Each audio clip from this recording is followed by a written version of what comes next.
le monde savait que la menace était réelle et pourtant, les terroristes ont pu passer à l'action, commettant hier le carnage que l'on sait. Sommes-nous impuissants face à ce terrorisme? C'est la question qui fâche de 7h15 sur Europe 1. Et pour y répondre, nous sommes en ligne avec Gilbert Thiel. Bonjour, monsieur Thiel.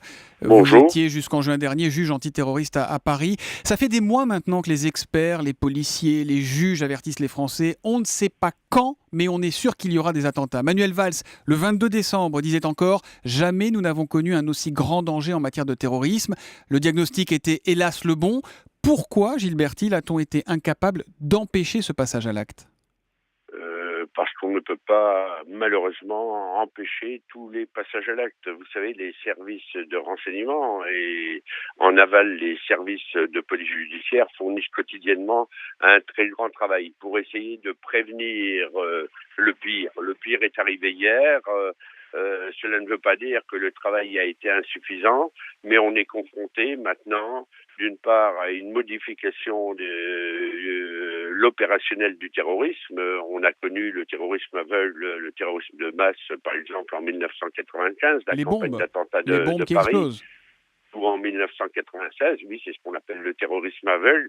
Et il semblerait maintenant que l'option soit prise par les mouvements les plus radicaux pour que soit pratiqué un terrorisme ciblé qui obéit au principe selon lequel on en tue un et on est vu 2000. Et cela est forcément décuplé par les réseaux sociaux. Et puis la situation internationale a évolué considérablement depuis 1995. Mais vous êtes surpris, vous, Gilbert ? Oui, allez-y. On n'a pas tout évité depuis 1995, mais entre 1995 et l'affaire Mera, qui était déjà une démonstration de la capacité de nuisance de ce terrorisme ciblé, on a évité un certain nombre de faits. Mais le filet a beau être resserré, vous ne pouvez pas, dans une société aussi complexe que la nôtre, tout éviter, fliquer tout le monde. Et alors qu'en 1995, ce sont des chiffres tout à fait approximatifs que je vais vous donner, on était en charge de surveiller, les services spécialisés étaient en charge de surveiller une centaine de personnes, eh bien maintenant c'est certainement plus d'un millier et que les capacités de l'outil saturent par moment. Cette question de la surveillance, elle est intéressante parce que ce qui interpelle ce matin Gilbert Thiel, c'est que deux des suspects, les frères Kouachi qui sont activement recherchés ce matin, étaient connus, ils avaient un passé lourd. Pourquoi n'étaient-ils pas surveillés ? Pourquoi les services n'avaient pas un œil dessus ? Ça, je ne suis pas en mesure d'affirmer comme vous que les services n'avaient pas un œil dessus, mais vous savez... En tout cas, ils ne les ont pas empêchés de passer à l'acte alors qu'on les savait, au moins l'un d'entre eux, dangereux. On les savait dangereux, encore faut-il matérialiser en termes de preuves pour les déférer à la justice, démontrer qu'ils sont en train de préparer des actions violentes. Alors ça, je crois qu'il est prématuré pour entamer ce débat-là qui ressemble d'ores et déjà à la problématique de l'affaire Mera.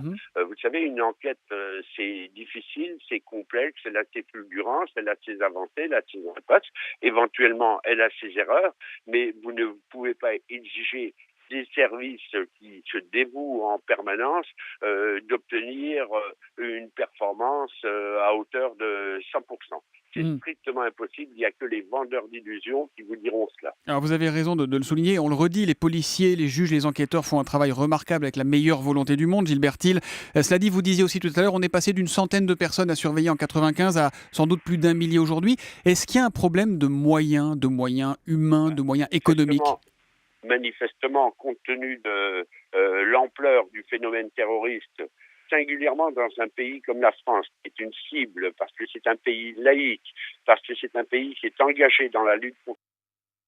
On a un petit problème de liaison avec Gilbert Thiel qui est en duplex de Nancy. Je vois si on va réussir à le récupérer. Non, visiblement c'est compliqué. En tout cas, il nous disait pour finir qu'il y avait un vrai problème de moyens aujourd'hui et qu'il allait falloir adapter ces moyens à cette nouvelle menace dont on a payé un prix très lourd hier. Merci Gilbert Thiel, ancien juge terroriste, d'avoir été avec nous sur Europe 1.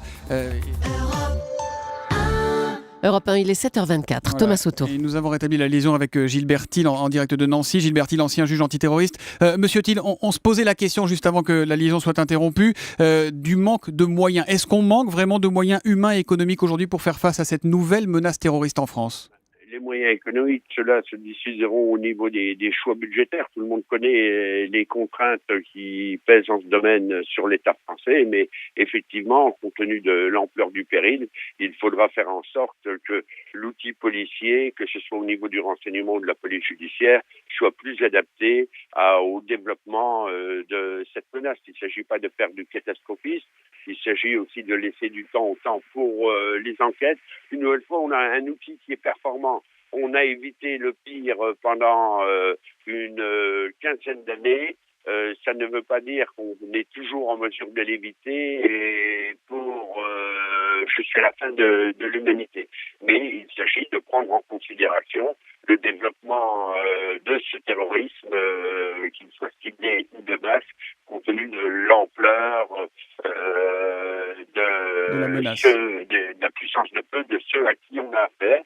Et puis prendre en considération le fait que la France, et cela a été dit et redit, est une cible idéale compte tenu de son organisation politique et compte tenu de son implication dans la lutte contre un terrorisme qui est maintenant mondialisé, mais qui est également éclaté. On n'a plus affaire aux organisations pyramidales des années 70 ou 80, qu'il s'agisse du terrorisme révolutionnaire ou alors du terrorisme d'État, le terrorisme moyen-oriental.